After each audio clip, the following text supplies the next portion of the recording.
Hello, church.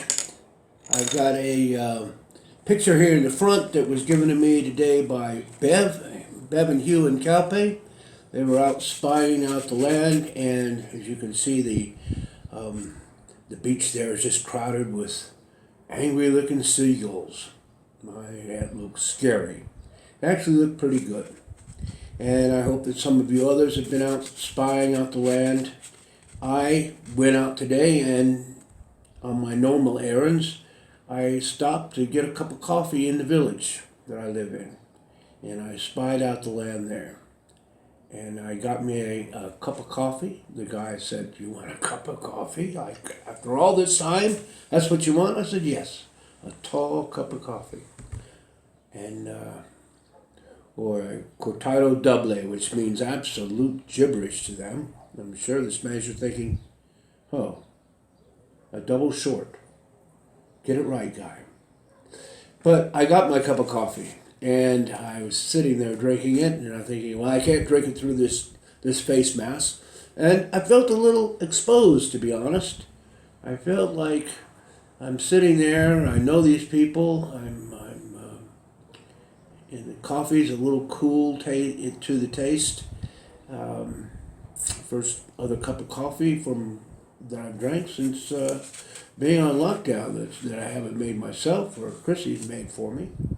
So it's been a bit. It's a step. It's a cup of coffee, but it was a big deal. It's phase one, first day of phase one.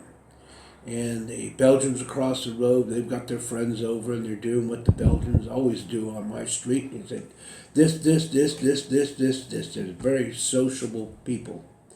But they're social distancing in their way, in their pool, and having a great time.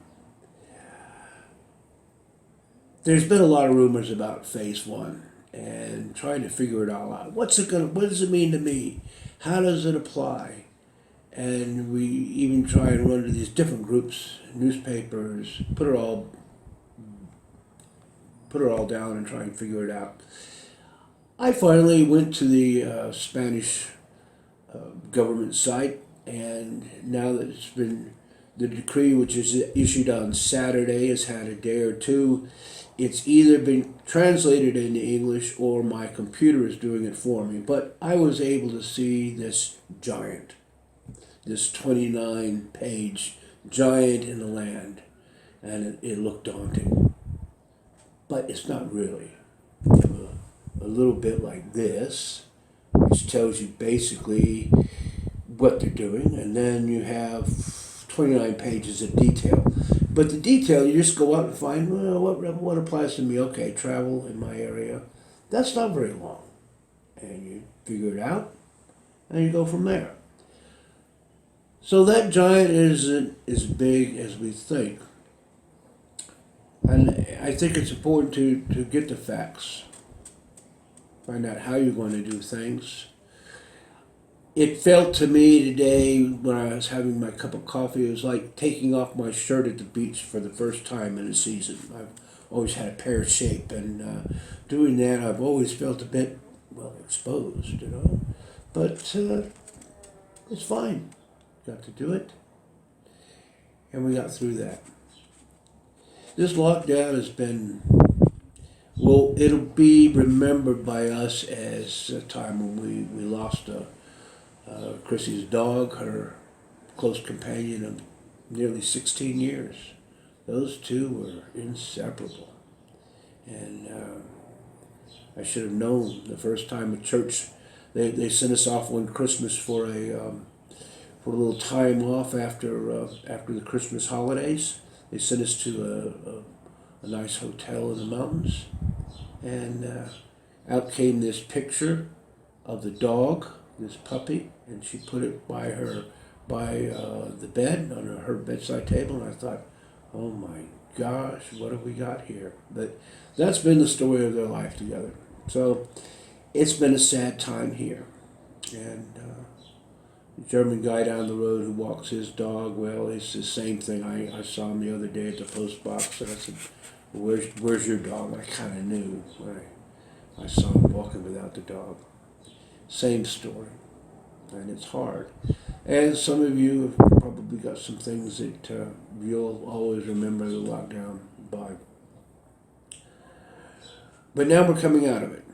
And as I heard on the radio tonight, they're talking about Great Britain and the lockdown. They said going into lockdown is easy. You just get locked down. That's it. Stay indoors. It's easy.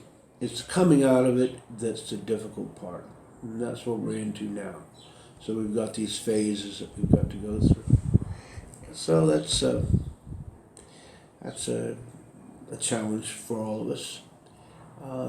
We'll come out of it in our own time, in our own way, and I think people will respect that.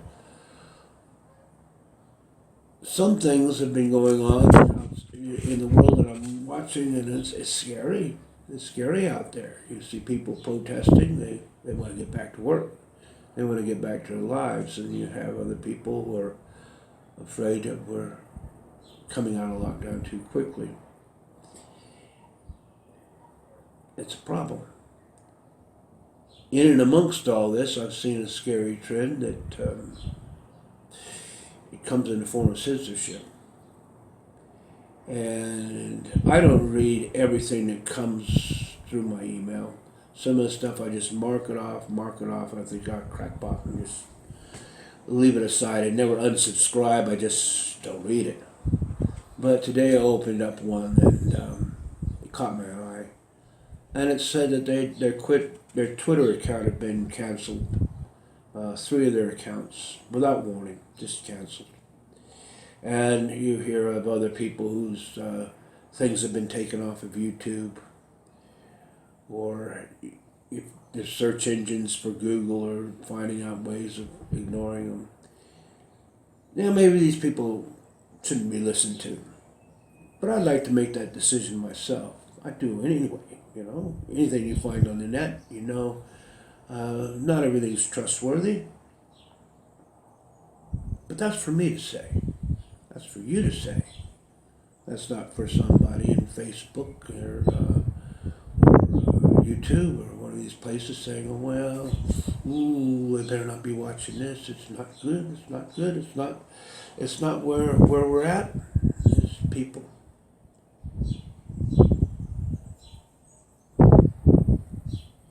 Censorship is never a good thing.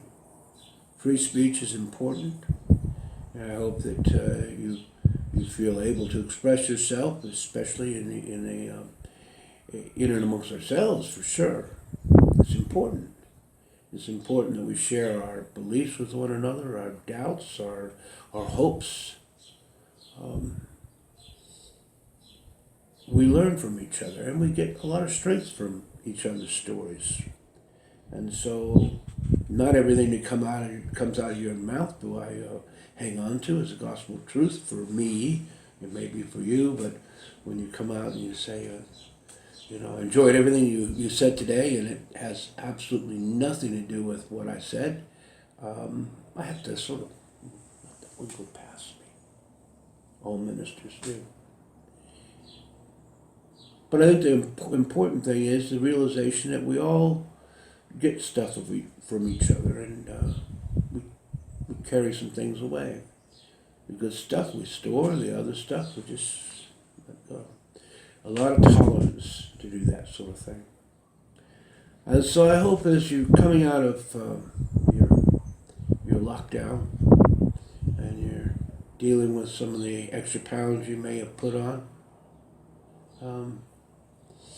you do so in a measured way, that you find your strength as you go along. And that we just go from strength to strength from here.